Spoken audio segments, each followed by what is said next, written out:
7 sýrů, které mohou poškozovat ledviny.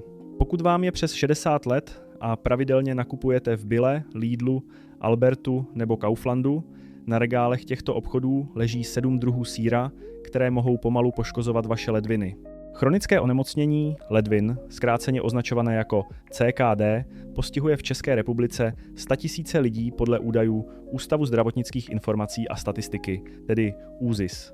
Většina z nich o svém onemocnění ani neví. Zde je 7 sýrů, o kterých musíte vědět. Začínáme číslem 7. Číslo 7. Uzený sýr. K Classic. Uzený Edam. Kaufland. Číslo 7. Uzený sýr. Konkrétní produkt je K Classic uzený Edam, prodávaný v Kauflandu za přibližně 45 až 55 korun za 200 gramů. Tento sýr obsahuje 780 mg sodíku a 570 mg fosforu na 100 gramů. Než budeme pokračovat, musíte pochopit jednu důležitou věc o vašich ledvinách po 60. Vaše ledviny filtrují odpadní látky prostřednictvím tzv. Glomerulární filtrace, zkráceně GFR. Po 40 vaše GFR klesá přibližně o 1 ml za minutu každý rok. Než se dožijete 60, vaše ledviny mohou ztratit 30 až 50 % své filtrační schopnosti. To znamená, že už nedokážou zpracovat přebytek sodíku a fosforu tak, jako dříve. Proces uzení do tohoto sýra přidává sodík navíc a ten sodík nutí vaše ledviny zadržovat více vody, což zvyšuje krevní tlak. Odborníci z IKEM, tedy Institutu klinické a experimentální medicíny, jednoho z předních nefrologických center v České republice, doporučují přísné limity sodíku pro každého, kdo má sníženou funkci ledvin. Pravděpodobně ho házíte do nákupního košíku na víkendové grilování nebo ho krájíte na chlebíčky, aniž byste se nad tím zamysleli. Bezpečnější volbou je obyčejný neuzený tvaroh z Albertu. Existuje sýr, který obsahuje 694 mg fosforu a 1175 mg sodíku v každých 100 gramech. Číslo 6. Tvrdý zrající sýr. Gran Moravia, Albert. Číslo 6. Tvrdý zrající sýr. Konkrétní produkt je parmezán Gran Moravia, dostupný v Albertu za přibližně 90 až 110 korun za 200 gramů. Měsíce zrání koncentrují fosfor na jednu z nejvyšších úrovní, jaké na regálu supermarketu najdete. Když vaše ledviny už nedokážou fosfor správně filtrovat, začne se vázat na vápník ve vaší krvi. To vytahuje vápník přímo z vašich kostí a ukládá ho do stěn vašich cév, což je proces nazývaný vaskulární kalcifikace. Česká nefrologická společnost klasifikuje fosfor na této úrovni jako závažný problém pro každého ve 3. stadiu chronického onemocnění ledvin nebo dále. Strouháte ho na těstoviny a saláty, protože věříte, že je zdravým zdrojem vápníku. Fosfor skrytý v tomto sýru ale může dělat pravý opak posilování vašich kostí. Bezpečnější volbou je čerstvý cottage sýr nebo obyčejný tvaroh z Billy. Kolik goudy jste tento týden snědli na svých chlebech? Číslo 5. Gouda, Milbona. Gouda 48%. Lidl číslo 5. Gouda. Konkrétní produkt je Milbona Gouda 48%, prodávaná v Lidlu za přibližně 35 až 45 korun za 200 gramů. Obsahuje 814 mg sodíku a 539 mg fosforu na 100 gramů spolu s 25 gramy bílkovin. Bílkoviny jsou důležité, ale stárnoucí ledviny mají problém se zpracováním dusíkatého odpadu, který vzniká při rozkladu velkého množství bílkovin. Tento odpad, měřený jako kreatinin a urea, se hromadí rychleji, když je vaše GFR, tedy glomerulární filtrace, již nízká. Navíc hladiny sodíku a fosforu jsou zde téměř stejné jako u Edamu, což dělá z goudy dvojitou zátěž pro váš organismus.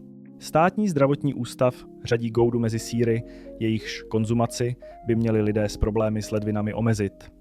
Miliony Čechů ji jedí každý týden, aniž by se na etiketu byť jen jednou podívali.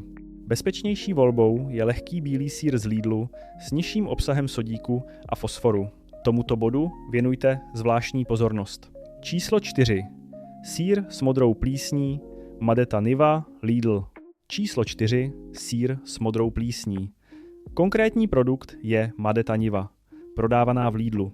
Tento sýr obsahuje 1833 mg sodíku na 100 gramů.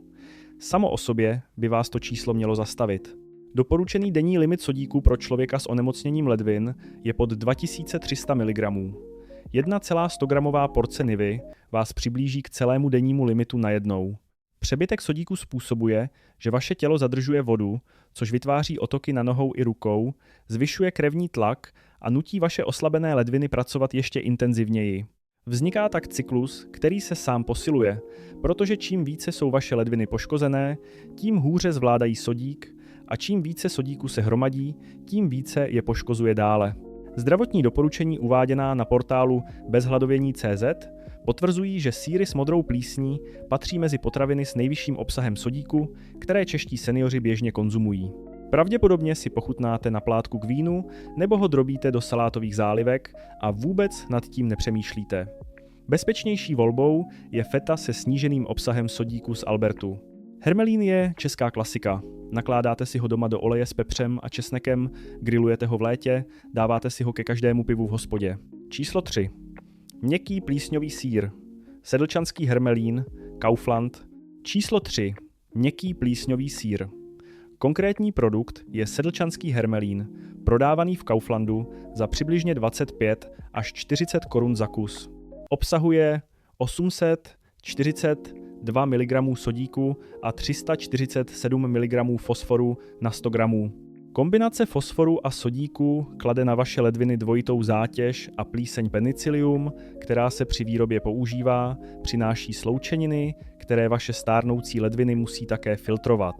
Postupem času to přispívá ke stavu nazývanému renální osteodystrofie, při které vaše kosti slábnou, protože vaše ledviny ztrácejí schopnost správně vyvažovat hladiny vápníku a fosforu. Doporučení pro pacienty od společnosti Diaverum, mezinárodního poskytovatele dialýzy s působností v České republice, výslovně řadí měkké plísňové sýry mezi potraviny, které by pacienti s onemocněním ledvin měli aktivně omezovat. Bezpečnější volbou je lehká mozzarella bez přidané soli z Lidlu. A tady se věci stávají opravdu vážnými. Číslo 2. Tavený sýr. Ždírecký tavený sýr Billa. Číslo 2. Tavený sýr. Konkrétní produkt je ždírecký tavený sýr od ždírecké farmy, prodávaný v Bille za přibližně 25 až 35 korun za 150 gramů. Obsahuje 1395 mg sodíku a 387 mg fosforu na 100 gramů. Tyto hodnoty fosforu mohou vypadat nižší než u parmezánu, ale tavený sýr skrývá nebezpečí. Otočte balení a podívejte se na složení. Najdete tam tavicí soli, označené kódy E339 a E452. To jsou anorganické fosfáty a vaše tělo je vstřebává téměř ze 100%. Fosfor z přírodního sýra se vstřebává ze 60 až 80%, ale tyto syntetické přísady přecházejí téměř kompletně do vašeho krevního řečiště. Skutečná fosforová zátěž je tak mnohem vyšší, než ukazuje údaj na etiketě.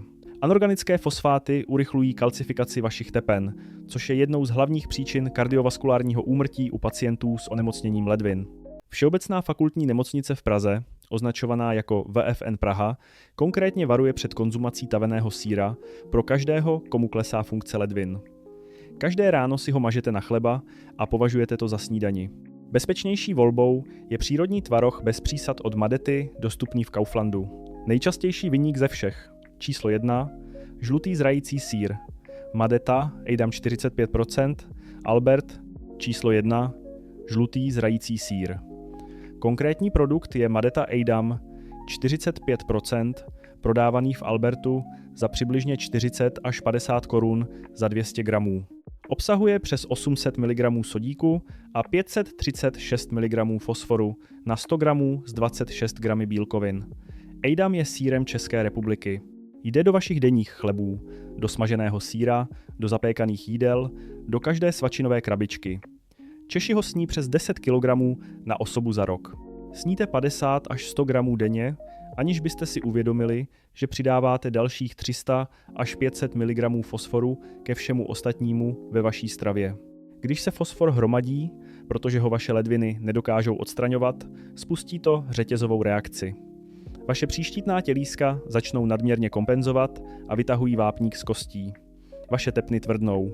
vaše kosti křehnou. Tento stav se nazývá sekundární hyperparatyreóza a vede přímo k renální osteodystrofii. Na konci tohoto řetězce čeká dialýza. Výzkumníci z IKEM, tedy Institutu klinické a experimentální medicíny, a z České nefrologické společnosti shodně označují expozici fosforu na úrovni EIDAMu jako závažné riziko pro každého nad 60 let se sníženou funkcí ledvin. Bezpečnější volbou je nízkotučný tvaroh od Madety nebo Olmy, dostupný v byle, který obsahuje pouze 150 až 200 mg fosforu na 100 gramů.